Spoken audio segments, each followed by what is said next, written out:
ఇది నాది ఫ్రేమ్ బాగా కనిపిస్తుందా? నథింగ్ డిస్ట్రాక్టింగ్ ఫేస్ అది బాగా కనిపిస్తుందా? No, we are good. Indian Overseas Congress, COVID-19 crisis. We are conducting few seminars with eminent people. And today we have Narayan Swami, and he is one of the engineers, writers, bloggers, and an artist. I would like to invite him to the dais. This is our Zoom dais.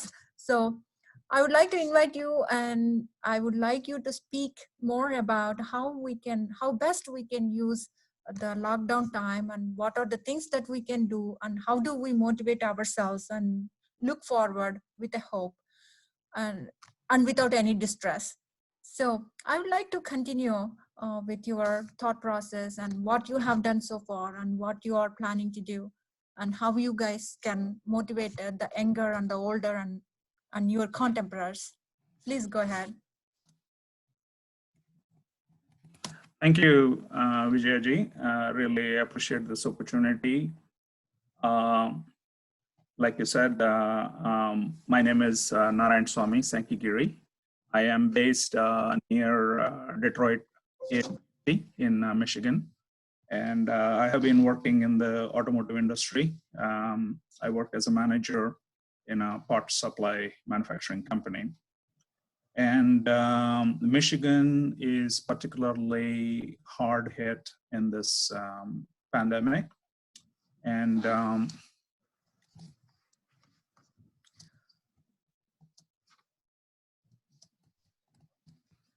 so we, apart from New York City and Bay Area, I think Detroit area and Michigan followed the lockdown very promptly from first or second week of March. And all the big three have shut down their assembly plants very promptly because each assembly plant employs something like 2,000, 2,500 workers in close proximity. And also the mega office complexes, for example, FCA, which is the new name of Chrysler, their headquarters employs nearly 5,000, 6,000 people in one building. Just the human logistics of such office environment is humongous to manage. And they went into lockdown mode very promptly following the governor's orders. So on the one side, this has a tremendous impact on the local economy and the global economy. But at the same time, it is a personal challenge to the people. Luckily, at least in my case and my colleagues' case, we still have a job. And we are required to attend to our official duties working from home. And we have the amenities such as high-speed internet and extra monitors and powerful computers to do our jobs from home. So when we contemplate today's topic, what you do today can improve your tomorrow. So I am, first of all, assuming here for the listeners who want to benefit from this talk, there is no immediate threat to your and your family's survival and well-being, that you have sufficient food and healthy food to eat, you have a safe home to shelter in and stay in place, okay? Having said that, what is it that we are trying to address here? Basically, there's two kinds of challenges that this is posing. Let's review the situation. We are in lockdown, which means stay at home. You cannot go out for work. You cannot go out for casual outings. You cannot just go visit friends, go hang out with friends. You cannot go out for social events, entertainment, something as simple as movies, right? So complete stay at home. Then let's look at the work from home situation. Typically, when we go to the office, we interact with our colleagues, we interact with our work teams that are surrounding us on a day-to-day basis. And that provides a certain social atmosphere for us. And with this work from home, we are missing that. And that adds a certain amount of stress into our work situation. A second thing that we miss is sort of the nonverbal communication that happens all the time when you are in front of somebody face-to-face having a conversation. The body language, the personal inputs, the pauses, the silences, what is unsaid is more important than what is actually said. Whereas in this remote working situation, you are limited to written communications only, followed by conference calls or meetings like this. So you are missing a lot of this nonverbal communication, which adds a certain amount of additional stress to working with your colleagues. Third, we have something called the coffee room talk or the water cooler talk. During short breaks, you walk over to the coffee machine, you bump into a colleague that you don't normally work with, but who may be offering certain amount of insights into what is happening in the company. So you miss that grapevine talk. You miss all these things in this remote work situation.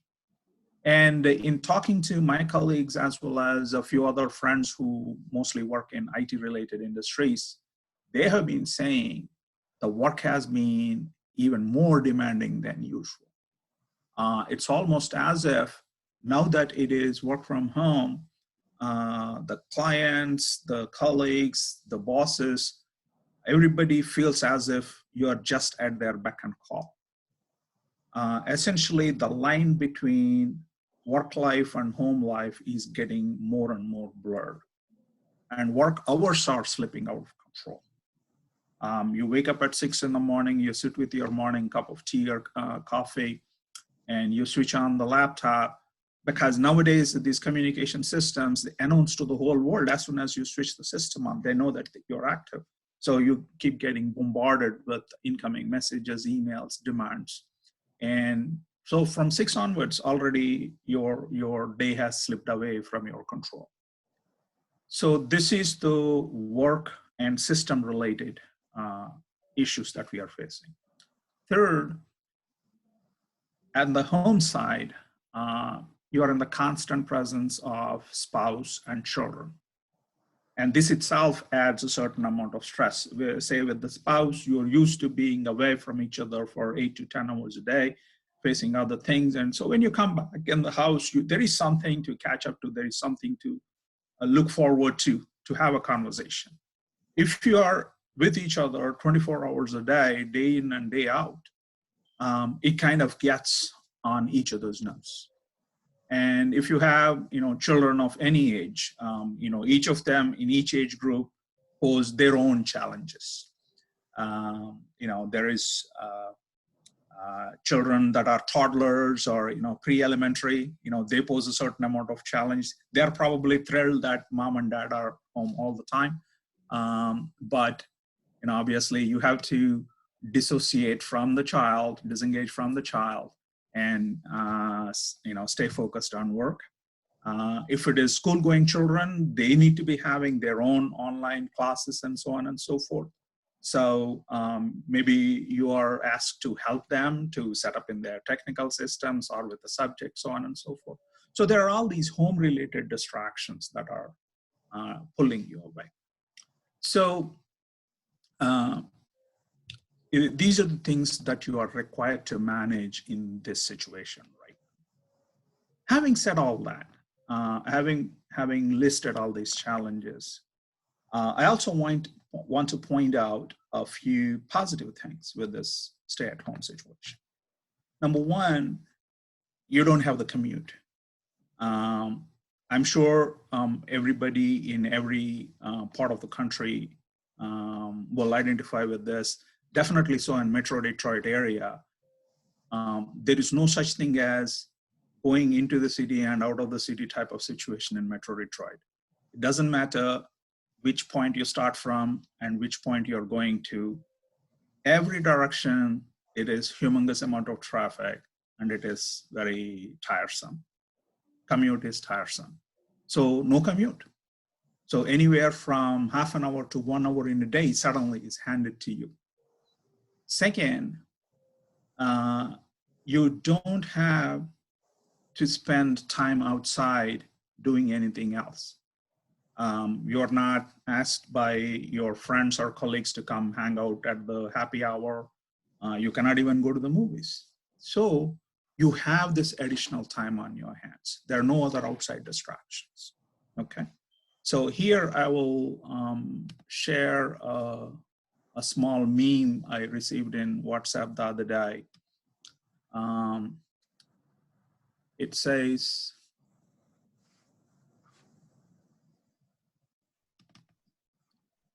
real talk, if you don't come out of this quarantine with new skills, new knowledge, or your side hustle started, you never lack time, you lack discipline. And that is so true. That's so true, yes. So I want to give a few pointers in this talk on what we can do to better organize our time. And I want to give you certain resources that are easily available out there that we can leverage. Okay? There are two things I offer to everybody that is watching. Two things, these are non-negotiable. If you're already doing these, please continue to do them. If you have not been doing this, please make it a habit of doing them. First one is any kind of a prayer, a worship, or some kind of spiritual practice, like meditation, pranayama, whatever you do. My personal suggestion, if you have been living in the Northeast area where it is, winter for almost 6 months in the year, seeing the bright sun in the morning is very uplifting, and it personally works for me. So spend at least 5 minutes in the morning interacting with the rising sun. It helps you physically, it uplifts you emotionally, especially in the springtime when you are coming out of the winter blues. It is a very beautiful experience in the morning. In the Hindu spiritual system, the sun is referred to as Pratyaksha Narayana, meaning he's the visible manifestation of the Almighty. Everything on earth that is good and that is energy, that is health, we are receiving from the sun. And having that direct exposure to the rising sun, it is a beautiful start. It gives a beautiful start to your day, and it's a beautiful spiritual experience. The second thing I offer, which is non-negotiable, is at least 30 minutes of exercise. You figure it out, whether it is physical yoga or aerobic, or you can still walk around in the neighborhoods as long as, you don't go as groups, you don't keep bumping into people. You can still walk outside, which is nice. Weather is getting better. Or you do strength training. You don't even, nowadays, there is a lot of YouTubes out there, a lot of phone apps that are out there that teach you how to do strength training without any equipment. You don't even need any dumbbells, barbells, or any equipment. You can just do with body weight. A lot of good stuff out there. So try it out. And even when you're in the work day, make it a point, just get up and do something every hour or so, right? It doesn't need to be very elaborate. It doesn't need any equipment. Of course, be safe. Don't injure yourself. But minimum 5 to 10 minutes of some kind of a prayer and about 30 minutes of exercise. Generate the necessary discipline to incorporate these two items into your daily life. Okay. Now that that's out of the way, this is where we come to the crux of the discussion we are addressing today. There are two approaches I can think of based on your individual situation. You have a lot of time and you're trying to fill that and utilize it, put it to good use for your future development. Or you already have a hectic life between work and home, and you're trying to manage life, right? So depending on what is your specific situation, you can get this, take the advice and the resources I'm offering today and put them to use. In the Bhagavad Gita, the Bhagavan says, Uddhared atmanatmanam atmanam avasadayet. Atmaiva hi atmano bandhu atmaiva ripuratmanah. Basically, he's making the distinction between the individual self and the God as self, the Almighty as the divine self, right? So this individual self is both your best friend as well as the worst enemy, because when you're doing great things, this is the individual self that is driving you to do great things. This is the motive force that is behind it. When you are bored, when you are caught in depression, when you're caught in negative emotions, it is again the same self that is pulling you down like a ton of bricks. Okay.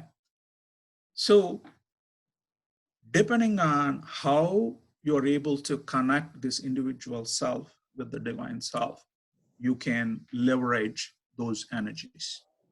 In English, the proverb says basically idle mind is devil's workshop, right?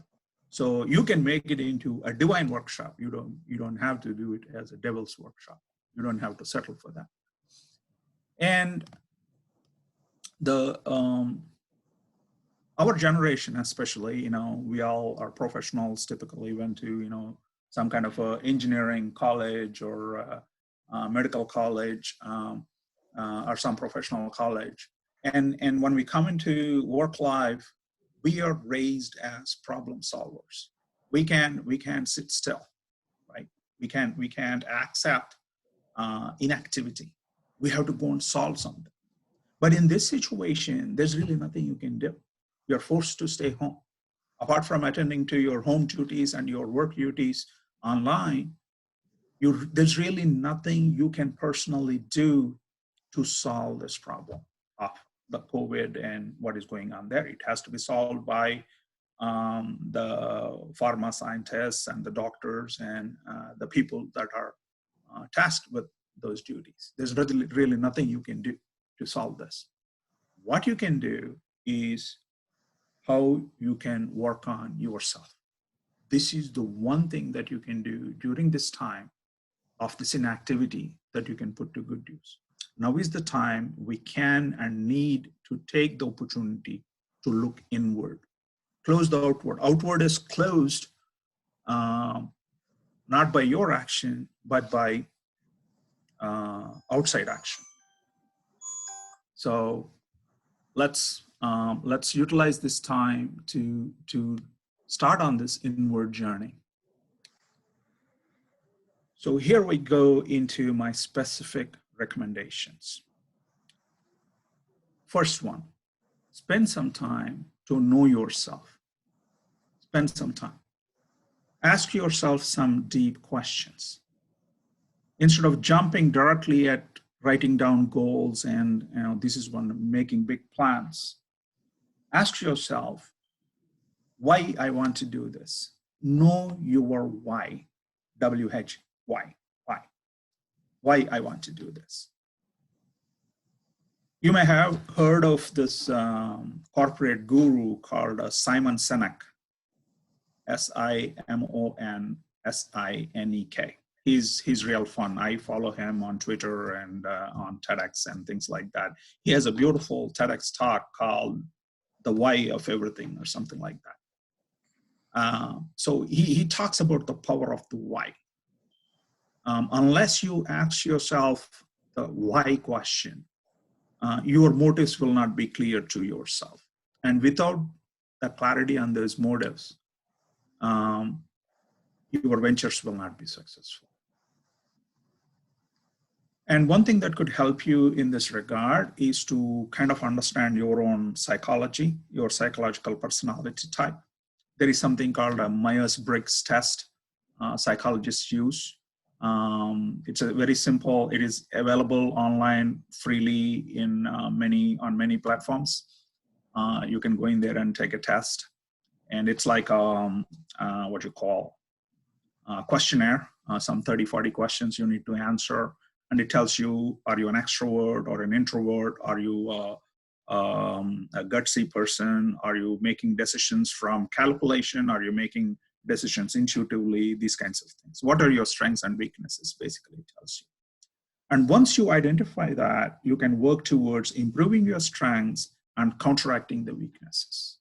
So understanding yourself, spending some time to understand yourself is going to be very useful in this downtime. And that's the first step I suggest. And then once you do that, the next step you can take a look at is obviously career is very important for all of us. Probably some of us are suffering some cut in our incomes. So whatever you do, the new skills you're looking to acquire, think in terms of what can help your career and take it to the next level. Anything extra you can do right now for enhancing your career. What you already do in your profession. Are you an IT professional within IT? You are in ERP or financial or whatever, healthcare related. What are some of the new technologies that you can acquire and market yourself better? Improve your product knowledge, improve your process knowledge, look at what customers are looking for, look at what projections people talk about, industry experts talk about where the industry is going in the next 10 to 20 years, and work to acquire new skills in that direction. And another thing you can do, perhaps to increase your, improve your career options, is learn a new language, whether another Indian language or another foreign language, Spanish, French, or German. So there are, again, many free resources that are available out there to learn foreign languages. If you have high school age children, most of them would probably be taking language. And this is an activity that you can build with your child, and that helps you to bond with the child further as well. So these are career-related suggestions. Apart from that, there are some fun things you can explore. You can, if you ever had an idea for a side business, perhaps now is the time to start on it. Look at ideas that don't require a whole lot of upfront capital. Of course, you want to be very careful about putting money up in risky times like this. But definitely use the time to develop a solid business plan. Discuss it with the friends you trust, friends and family that you trust. Talk to people who are already doing something like this. Say, you want to work on something like internet affiliate marketing type of thing.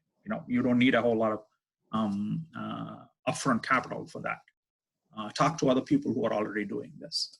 Or if you have a strong hobby of making some crafts or something like that, and you want to make that into some kind of a marketable idea, develop those ideas, right? So this gives you a chance to do something that is a strong hobby to you, something you find pleasure in doing right now, and then take it to a profit-making or an income-making venture. And this is possible because this is what the meme says, the meme I shared at the beginning of the talk. Get your side hustle started. In the day-to-day busyness of things, a chance you never had. Now you can do that, yeah? So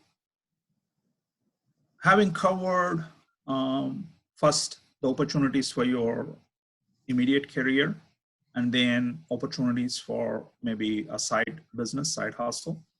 Now we talk about some hobby things, some fun things. If you're feeling stressed, there are some things that you can do.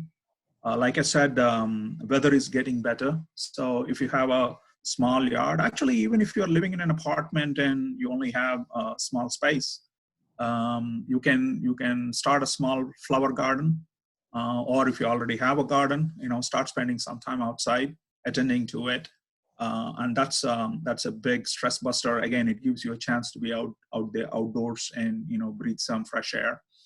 And depending on the appropriate age of your children, get them involved. This is another beautiful activity that helps you to teach children about nature, about taking care of plants and things like that, and also simultaneously bond with them. And if your kid learns music or dance, I know a lot of our children are enrolled in some kind of a music class or dance class. Consider joining them. If your teacher is offering online classes, I have been a Bharatanatyam dancer myself, and a lot of the Bharatanatyam teachers around the area are my good friends. And in visiting them, I have noticed that quite a few moms who have been coming to the class to drop off their daughters at the class, slowly they themselves got interested and started taking classes from the teachers. So now you don't even have to go there. You can just do it from the comfort of your home. So consider that. I have another friend who got involved into music in the same process. He has been taking his daughter, and slowly, while waiting for the daughter to finish the class, he got attracted into joining the class himself, and he became a really good singer. If you live in US, again, depending on your interests and skills, for a very small investment, you can set up a hobby shop, like say carpentry. You can buy some basic tools in Lowe's or Home Depot. The whole thing won't cost more than $100, $200. And it gives you some good handy skill that you can build some things with your own hands. And last but not the least, we are kind of coming to the close of our presentation.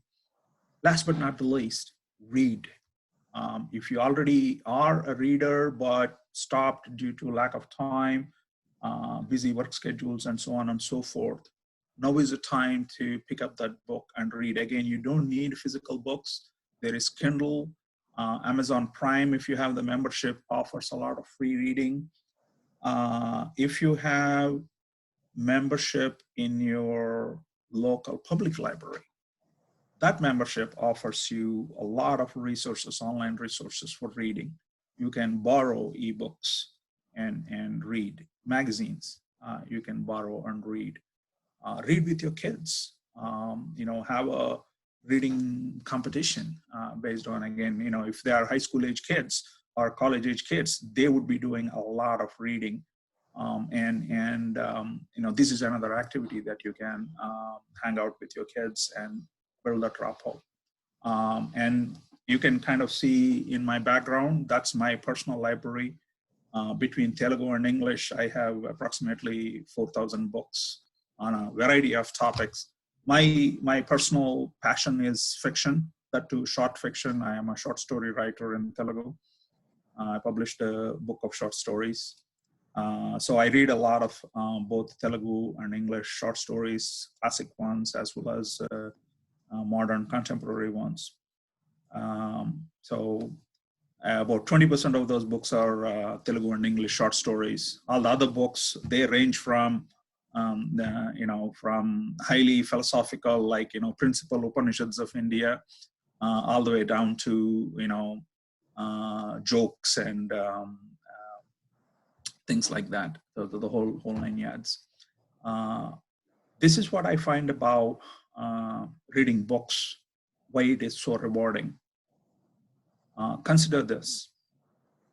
Some of the best minds of the whole world, not just your region, not just your language, some of the best minds of the whole world from across time, from all the way time of, say, Kautilya to Plato to modern day, Bill Gates, or even the immediate past, Einstein, some of the greatest thinkers, greatest creative writers, Nobel Prize winners.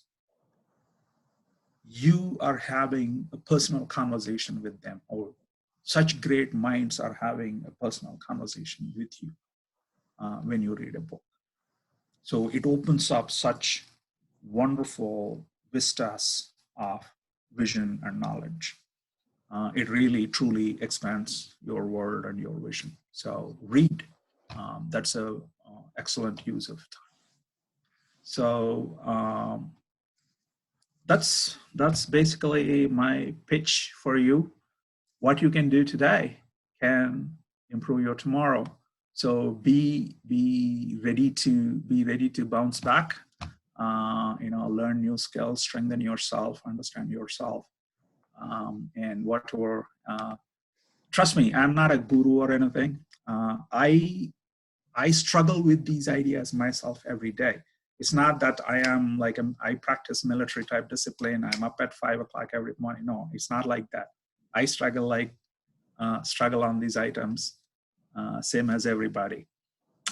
But having struggled through, I hope my message carries that authenticity, because these are some of the techniques that I have been trying to follow for the last 6 weeks. And in fact, I'm glad to report a couple of opportunities came across my table just within the last week from the various things that I have been doing. People noticed them and they approached me like, hey, can we do a venture? I don't know where it'll go. I'm still talking it over and considering it. But I'm always a believer that if you do something sincerely, with perseverance, with goodwill, and with perseverance, you will always be successful. Success will find you. Yeah. So I thank Vijaya Garu and IOC Seva for giving me this opportunity. And I hope you found my talk engaging and find something useful to take away from this. Yeah, certainly. Can I ask you a few or series of questions, in fact? Mm-hmm. I just want to know, how and when your reading habit started, and how could you collect those many? You said 4,000 books. How could you collect those many books? For my Facebook Live audience, just want to translate your question. Vijaya is asking how my reading habit started and how I went about collecting 4,000 books. Reading habit started playing at the feet of my parents. Both my parents were teachers. My father was a college professor. Mother was a high school teacher. There was always reading at home. And being the youngest child in the house, my elder siblings have already set an example for me. And for like many people of my generation growing up in South India, in Andhra Pradesh, we first got hooked on to reading Chandamama magazine, basically. After that, going through to high school had a very nice library, and our teachers encouraged us to read. By then, I was already reading most of the Telugu novels at the time. And then once I went to college at REC Warangal, that opened up a whole new vista. And interacting with our seniors taught me that literature is there not only for pleasure, but it also serves a purpose. It is a tool to understand society. It opened up a whole new vision of literature. And when I came to the US, I used to be in Philadelphia, and I was attending Drexel University, and we were right next door to University of Pennsylvania. And University of Pennsylvania, as you know, is an Ivy League school. It's huge, and they have excellent library, beautiful library. And we being their next door neighbors, fortunate for me, they gave us access to UPenn libraries also. I could go there and borrow books from there. And UPenn Library was one of the PL 4780 program, which provided a lot of Indian language books, Indian books into the US universities. And they had a lot of Telugu books. How did you acquire those many books? So I have been a voracious reader all through. Once I finished with school and started working in mid-90s, my favorite weekend thing to do is to haunt used bookshops. So, like I said, I started with short story collections, whatever interested me, whichever writer interested me, short story collections. At the same time, I started buying from India, the Telugu books also.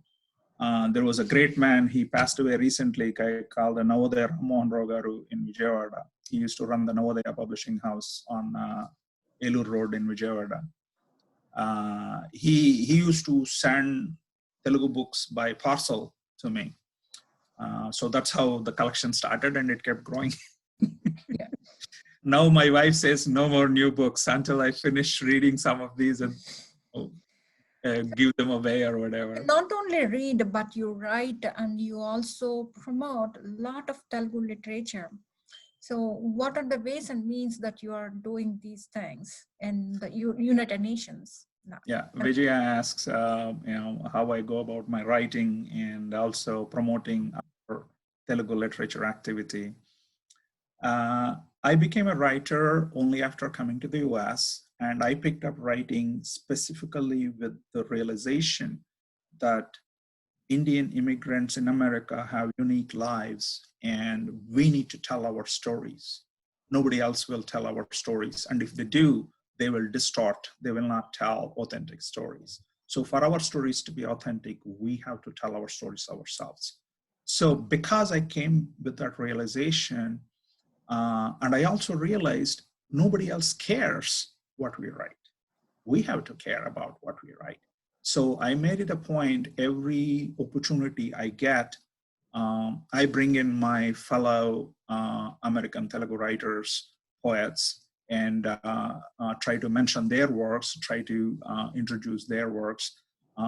Ever since this lockdown has been going on, the Telugu Ugadi festival, that is the Telugu New Year that came around March 23rd, 24th, I started on that day and have been introducing one Telugu poem every day through YouTube and Facebook by a Telugu American Telugu poet. So nice. So you're already a writer, blogger, and you have your full-time profession and everything. How could you venture into drama, and especially both Indian drama and American drama, especially the Shakespeare kind of things? Yes. What is the motivation? Stage is an addiction. In our ancient Hindu systems, they defined a few vyasanas, addictions, like gambling, like drinking, like smoking. Stage is one of those vyasanas. So once you are on stage and you feel those lights, and at the end of the successful performance, you hear the applause, that is like the nasha of the greatest wine. Okay. So it started very small. Back when I was doing masters at IIT Kanpur, we were a small Telugu community in Kanpur campus at the time. And we used to make small skits, 10, 15 minutes, about life on campus, what kind of trials and tribulations that the grad students were going through. And then after coming to the US, I was there in Philadelphia for about 6 years. And I got involved with the local Telugu association, TAGDV, Telugu Association of Greater Delaware Valley.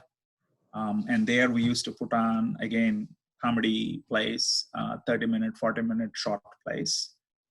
It's much later in about 2010, a chance meeting with a great Telugu actor called Akkiraju Sundar Ramakrishna Garu from Hyderabad. He's very well known for these classic Telugu dramas like Puranic dramas, singing poems and things like that. And somehow it was an instant attraction instant friendship. He's like, 20, 25 years older than me, but we really liked each other immediately. And he started coaching me on reciting these poems. And we actually got a chance to perform the Duryodhana Sri Krishna scene once in Delaware and once here in Metro Detroit. And after that, most recently, thanks to Rajeshwari Udaigiri and Sarasija Theaters in Dallas, I was fortunate to participate in a huge Puranic production called Draupadi. And I played the role of Dharmaraja in that. So that's what, Most of the Indian students or employees here, they're pretty much into a mechanical routine, like going to the work or playing games or watching TV. How do you motivate, or how do you educate them to be a different person with different hobbies and make an impact?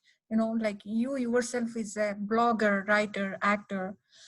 So you started very early in your life, but now for the youth, how do you suggest, how can they go about pursuing other hobbies at this current situation? Right. Vijaya is asking, how do you motivate the younger generation of professionals, Indian professionals working in US? Typically, they're caught in a very mechanical life. How do you motivate them to take on either an artistic side or some kind of a service side? I would tend to disagree with your assertion that they are not doing that. Two things I notice. For example, I volunteer with our local Bharatiya temple. It's a huge temple, and it's run completely by volunteers, including the kitchen, maintenance, cleaning, everything, right? And it takes a humongous amount of man-hours effort to keep things moving. And I see quite a lot of 20-something, 30-something young people coming and getting involved to run these things, do these things. And another thing I notice is people are really enthusiastic about cricket. Personally, I don't care for it, but young people they're organizing cricket leagues. It's not just, in my days, it just used to be watching, big test matches or big one-day tournaments. But now once it is summer, they're busy. There are like big cricket leagues going on. People are, very heavily involved. And through those cricket leagues, they're able to raise some money and put that to some social service uses too. So how we motivate them further? By example. Like, for example, when Telugu blog started, quite a lot of people who never considered themselves as a writer until then have picked up their keyboards and started writing. And some of them actually became well-recognized short story writers now. So you lead by example, interact with them. Yeah, I heard you saying like be a teacher. If you know a skill, try to teach it. And when you say that, what are the platforms? I see yourself, you're teaching a lot of Telugu to many people. So what are the platforms that anybody can find to deliver what they know and their skill? That's Vijay is asking, if you know a skill and you want to teach it, what are the platforms that are available for that? Unfortunately, I can't recall. I'm not familiar with them myself. Several of my friends teach mathematics to various school children. And I guess now that they cannot do this in a face-to-face environment, I think they are doing online coaching by Zoom meetings or Hangouts, etc. I always coached people pretty much one-on-one. So it always happened by phone or a screen share type of a program. So I haven't really gone to any kind of a platform to use. There are some things like Tutor, etc. But for that, you need to have an American degree, so on and so forth. They are not really, how do I say it? They're still very classroom-oriented type of teaching. Right? You cannot just walk in and volunteer to teach. So I'm not 100% familiar if there are any particular platforms that are available. You can always start a YouTube channel, I guess, or a Facebook Live. These are some of the tools that are available. Yeah. I do totally agree with you. Like teaching others would keep you very educated. Yes, absolutely. And competitive. Like yeah, it is if you want to, and it is for others also. Yes, if you really want to become an expert in a subject, teach it. That's the best way to get really deep into the subject. Yeah, could you please put together a little more on teaching? I put together a little PowerPoint presentation to kind of summarize the various things that we talked about today. I'd like to share that here real quick. And once we are done, I will publish these as a PDF. Are you able to see my? Yes. Yeah. So for skill enhancement, we start with decide on your why you want to do this. Write down your goals. Share them publicly or with family and friends. Draw up a daily and weekly timetable. Don't be disheartened if you're not able to meet that timetable 100%, but at least having a timetable in front of you kind of keeps you to that discipline. And monitor your progress periodically. Basically, all these are basic techniques used in effective project management. In skill enhancement activities, you need to learn and practice whatever you pick up. And just now, like how we were talking, teach something to somebody who would like to learn about it. Other things you can practice are activism and charity, again, without leaving house. We don't want you to leave house, but you can join online groups that have ideas similar to yours to provide services or to push a certain activistic cause. Here are some of the resources that I pulled together I thought would be useful to people. On the spiritual front, there are a tremendous amount of resources on the Bhagavad Gita. These are I found very approachable. There are nice, easy to understand explanations in English with the Sanskrit original. There is a platform called a Masterclass from Real Masters. And the fee is very reasonable, like $100, $120 or so. They're short courses, 4 to 6 sessions, and these are offered by real living masters. These are some of the New York Times bestseller authors, great filmmakers, like Francis Ford Coppola will teach you about the process of writing a script, things like that. I found that very, very beautiful.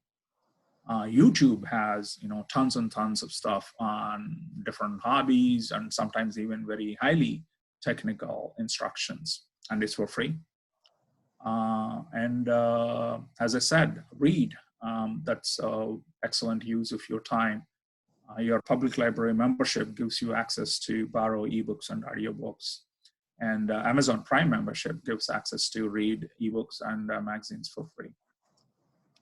So there are a lot of resources. These 2 suggestions came from a couple of friends. Harvard University has some of their bestseller classes being offered for free during this COVID lockdown. There is another resource called edx.edu.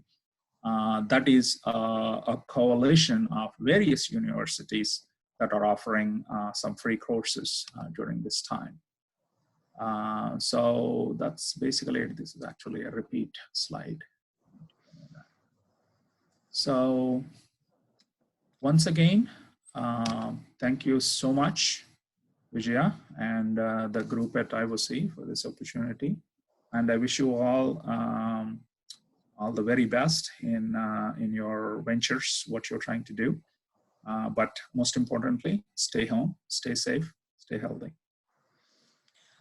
Thank you very much for your insightful advices. And especially, I like the idea of teaching, that is teaching yourself and teaching others, volunteering, and all these skill enhancements.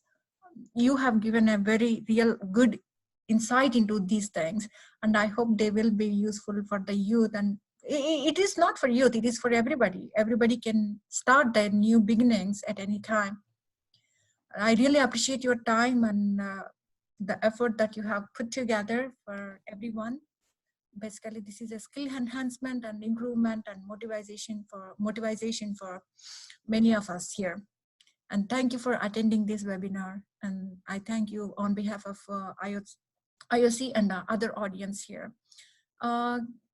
Is anybody there to ask questions? Nandan, Sai, anyone else have any questions to ask? All right, then I'll just conclude this meeting. Thank you, everyone, and we'll come up with the next webinar. Thank you, Vijay. Bye. Thank you. Bye, everyone.